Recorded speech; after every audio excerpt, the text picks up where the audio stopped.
Now, the midterm election about a week from now. It is going to be huge. It is consequential because it is the giant handbrake on the Biden administration. Remember, they have spent more than $4.5 trillion since coming to power, which of course means inflation and a whole bunch of stuff that's felt around the world. This has to happen because it's a lesson for countries like Australia with left-leaning governments that are going to do the same. Got some good news. As you know, they're most likely going to win the House, but 538 who have a look at how these numbers work, well, I want to show you how things change, all right? Despite the fact that they are 81% likely to win in the House, the Senate is what's worth I'm talking about here. Just back in September, the likelihood of Democrats keeping the 50 plus Harris equals control, 71%. That's now down to 52% with Republicans going from 29 up to 48, and depending on who you listen to, it's probably a little bit the other way. Ami Horowitz is the man we love talking to in the United States, and he's in Australia and the man cave right now. Great man, welcome to Australia. Let me drink you in. Oh, first time in person. I love it. There's a lot to drink in. There's a lot to drink in. It's a big. Bloomberg would have banned a drink this size. Now, these midterms, they feel like they are going the way that it seems, but do you think crazy stuff like the Pelosi home invasion and some last-minute abortion thing is going to flip this in the last week, or does this seem like it seems? No, I think this is it. I think there's not enough time for an external force to change the dynamics of what's going on. Look, it's gone back and forth. It was a Republican red wave, and then it kind of abated over the last couple of months, and now we're moving back toward a red wave. I think there's just not enough time left before the election for something to change that dynamic. Because, look, the Democrats, in the same way with 2020, all they have to do is run against Trump and pretend that everything's sort of a threat to democracy and everyone comes their way. Well, surprise, surprise, the results of their decisions is inflation, is interest rates, is all of these things. And guess what?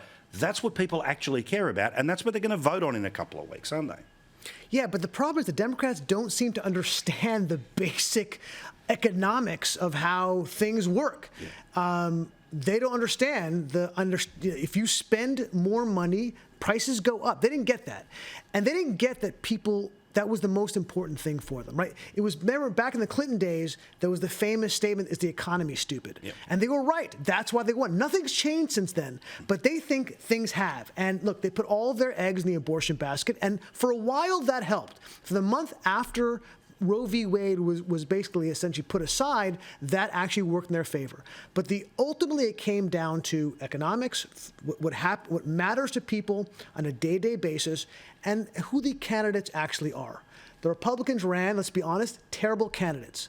The good news for Republicans, Democrats ran worse candidates. Yeah, correct. The guy with the stroke. I mean, the idea that... The guy with the stroke, by the way, who lived with his mom till he was 40. Yeah, correct. And still has the hoodie to prove it. Yes. But give us an idea. If it is the handbrake on the Biden administration, where put simply they can't pass big spending bills, there might be some more investigations, is that actually going to change Biden's presidency? Do you think if they actually cop a wallop, he comes out and says, I learn, I change, like George W. Bush had to, and of course Rumsfeld was out the next day in the midterms.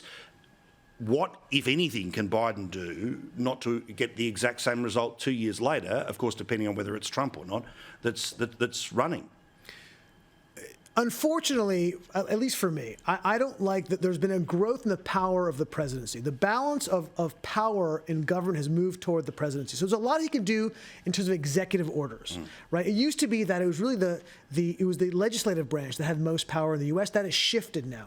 Having said that, executive orders can be shifted. It can be changed. Every president can change it the next time. You can't change legislation without having control of both branches. So in that sense, there will be a handbrake because he won't be able to put in long-lasting changes. He can do short-term changes that can be flipped the next presidency.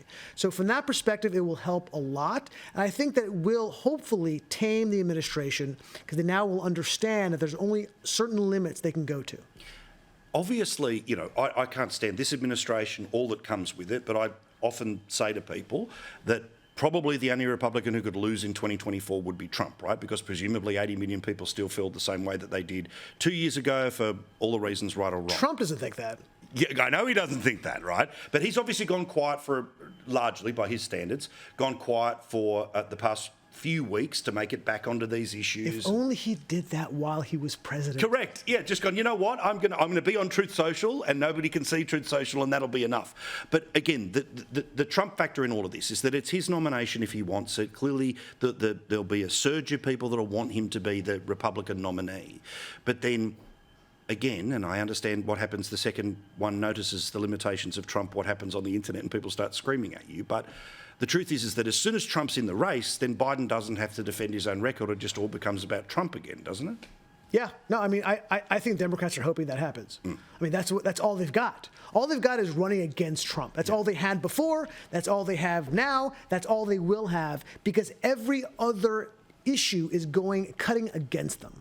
And, they're dying for him to run. All right, last one. Why are you in Australia? I'm glad you're here, but what are we doing in Australia? You drinking in the sunshine when it's occasionally here? Do people get to meet you? Coming here to see you is not enough? It is enough. I will tell you something about Australia.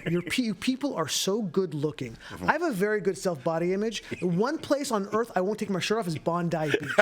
I just can't believe you grow these people that have test tubes. We do. What's going on? There's a special factory. I'll show you a little bit later, okay? I'll take you out to it and, you can take a little Australian test tube back with you if you'd like. I love it. And just put it into the New York population and see what happens. Ami, you're the best, man. Always a pleasure. He's a filmmaker, he's a YouTuber. We love him here in Australia. Please make sure you follow him on all the socials.